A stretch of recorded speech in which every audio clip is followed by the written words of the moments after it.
할렐루야, 11월 릴레이 묵상 첫째 날입니다. 오늘은 데살로니가 전서 5장 18절의 말씀을 가지고 사마리아 여인의 감사라는 제목으로 묵상 나누겠습니다. 어제는 추수감사 주일이었습니다. 추수감사 주일의 유래에 대해 잠시 설명드리곤 합니다. 추수감사 주일의 전신인 이 추수감사절은 미국에서 하나님을 향한 감사의 절기입니다. 미국은 10월 마지막 주 목요일부터 그 4일 후인 주일까지 추수감사절 국경일로 보냅니다. 이 기간 동안 미국 사람들은 하나님께 감사의 예배를 드리고 칠면조나 으깬 감자를 준비하여 파티를 벌이며 가족들 그리고 이웃들과 함께 모여 시간을 보냅니다. 우리나라에 비슷한 이 감사 명절론 추석이 있죠. 우리나라도 이 추석엔 봄에 심은 벼를 가을에 풍성하게 수확하여 그 좋은 날씨를 준 조상에게 감사 제사를 올립니다. 미국과 우리나라 모두 한 해간 수확에 감사하기 위해 이 제사나 예배를 드린다는 점에 공통점을 갖습니다. 차이점은 감사하는 대상이 다르죠. 우리도 전통적으로 조상에게 감사하는 마음을 드려왔지만 그 대상이 세상을 떠난 사람이기에 아무런 소용이 없습니다. 추수감사주의를 맞아 살아계신 하나님께 감사를 드렸습니다. 과일 바구니를 준비하기도 하였고 특별 헌금을 준비하기도 하며 찬양을 드리기도 하였습니다. 과일도 헌금도 준비하는 것도 좋지만 하나님께 먼저 준비되어야 할 것이 있습니다. 바로 감사하는 마음입니다.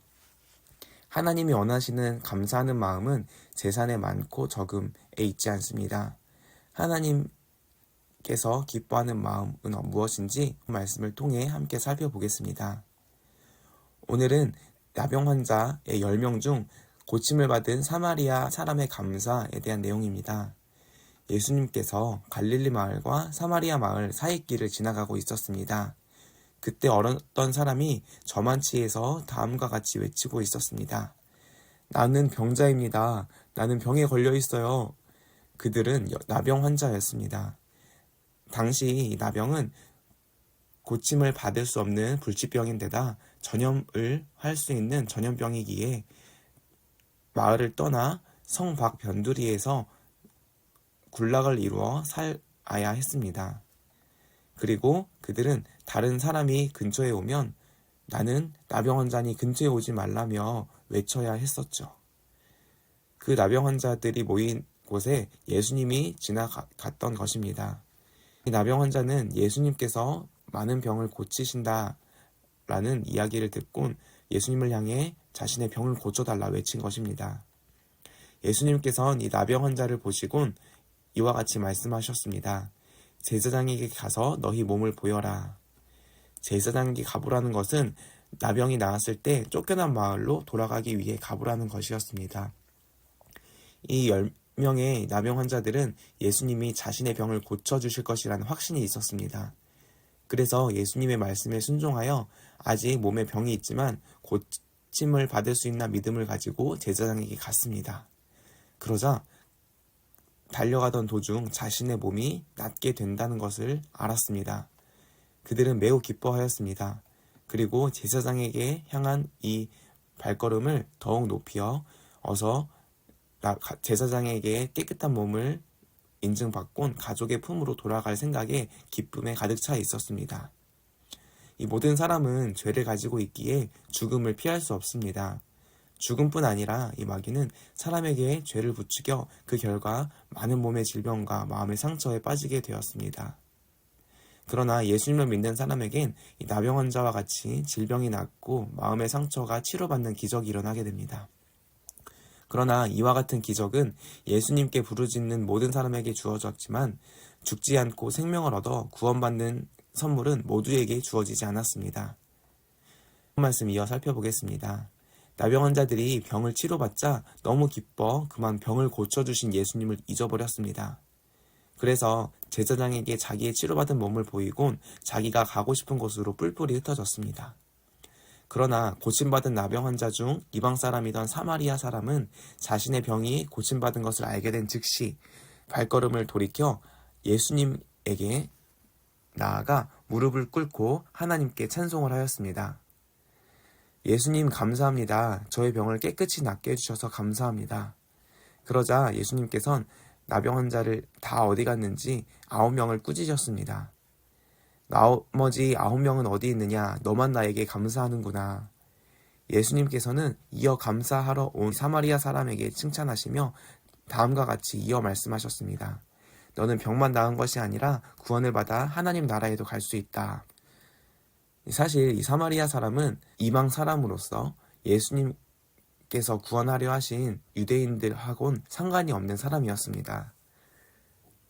그러나 예수님께서 구원하려 하였 유대인은 한 명도 구원함을 받지 못하였고 이방인 사마리아 사람만 구원함을 받았습니다. 우리가 원하는 것이 있어 하나님께 기도하여 응답받았을 때 감사드린 것이 무엇이 있었나요?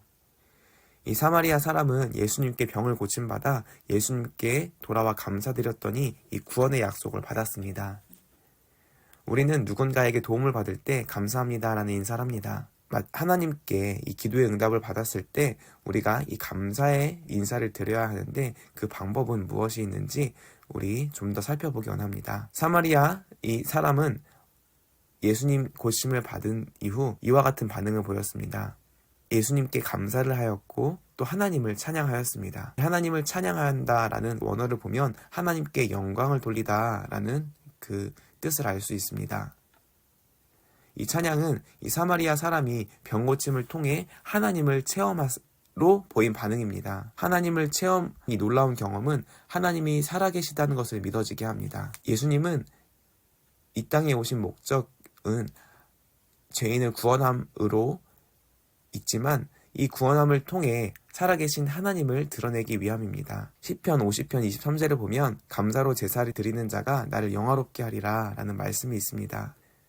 하나님께서는 이 감사라는 것을 통해 하나님의 살아계심을 경험하게 되는 것이고 또 그와 같은 마음으로 하나님을 찬양할 때 하나님은 영광을 받으신다라는 내용이죠. 그로 인해 하나님은 자신의 피조물인 사람을 통해 높임을 받으시고 기뻐하시는 것입니다.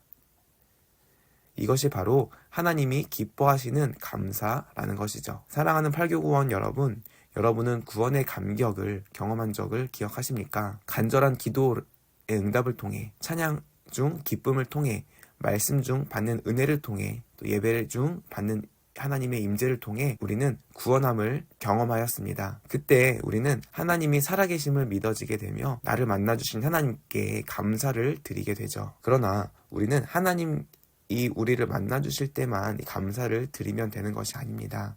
우리는 하나님을 먼저 간절히 찾아야 합니다. 그러면 하나님을 날마다 만날 수 있는 것이죠. 잠언 8장 17절에 보면 나를 사랑하는 자들이 나의 사랑을 입으며 나를 간절히 찾는 자가 나를 만날 것이니라 라고 말합니다. 하나님께서는 이 감사를 너무나 기뻐하십니다. 마치 생일 때 받는 선물에 너무 기뻐하여 매일매일이 선물을 받을 수 있는 생일이었으면 좋겠다 마음처럼 하나님께서는 이런 감사의 기도를 매일매일 받고 싶어 하는 것이죠. 그래서 데살로니가 5장 18절의 말씀은 이와 같이 말합니다. 범사에 감사하라. 그리스도 예수 안에서 너희를 향하신 하나님의 뜻이니라. 오늘도 하나님을 향한 진정한 감사로, 구원에 대한 기쁨의 감사로 하나님의 마음을 기쁘게 해드리는 삶 되길 원합니다. 기도하겠습니다.